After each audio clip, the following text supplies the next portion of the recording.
The difference between a good tax professional and a lousy tax professional. A lousy tax professional takes money out your pocket. They don't know the loopholes to get you the best benefits, savings, and advantages for you. And a CPA, or someone that's knowledgeable. And when we're talking about tax professional on this, we're talking about either a business tax professional or either a real estate tax professional, preferably a CPA. What that does is they can use loopholes. The tax code is written for the investors to get tax breaks. And the average tax professional, they don't know this information. What they're doing is pushing paper. What they're doing is trying to get as many clients done in the most timely amount of manner so that they can get paid the most. A CPA is going to use loopholes, i.e. make you a real estate professional, writing off as much as you can, depreciation, accelerated depreciation. This is where you want to be talking. This is the lane that you want to be in. You don't want to be dealing with somebody that's not a real estate investor themselves, because they're not informed of what you can and what you can't do. I come to find out that once you become a tax professional, you can almost write off all your income doing accelerated depreciation. And this administration right now has changed all of the laws basically to benefit business owner and real estate investors. So therefore, those are the loopholes that you want to be using. Don't allow somebody to tell you, if I get you more money back, I want to get paid more. That's a red flag right there. It's going to get you audited. It may not get you audited in the beginning, and you may never get audited, which that I hope you don't. But if you do, when you go before the judge and say, I didn't know, he's going to say, or she, ignorance of the law is no excuse. So therefore, what you need to do is pay a little extra, which I wish I had a did. I did once I moved out west. When I was living up north, I had a lousy tax professional as far as getting me the benefits.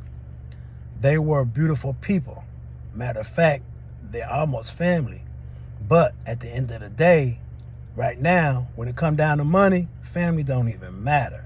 So, I'm going to give you an example.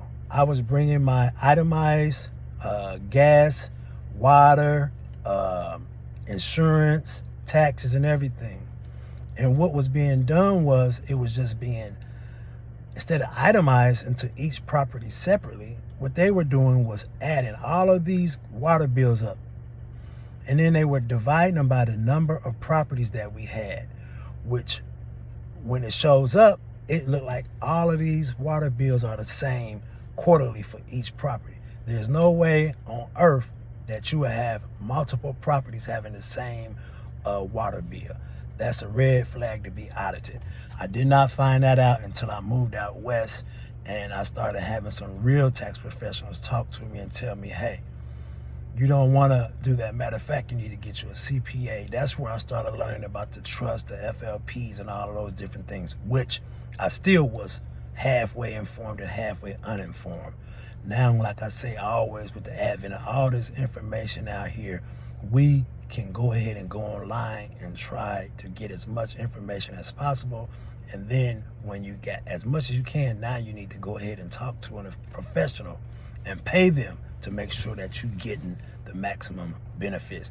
If you're a real estate professional, you might can write off all of your income on your properties through accelerated depreciation on your business. So if your business income, for example, is i.e. $100,000, if you own a property that's maybe $400,000 and you would do accelerated depreciation, you might get it right off $25,000 or maybe even $75,000 a year, which means you only have to pay income tax on the remaining amount.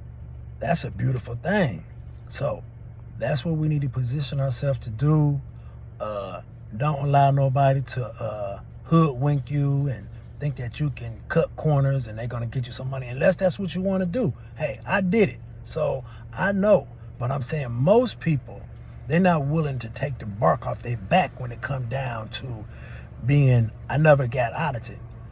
But at the end of the day, well, I did get audited, but I never got, he just said, let's just wrap this up. And I'm going to give you another thing about that. I had 80% of my receipts. What happened was I kept just acting like, well, I'm trying to find other receipts.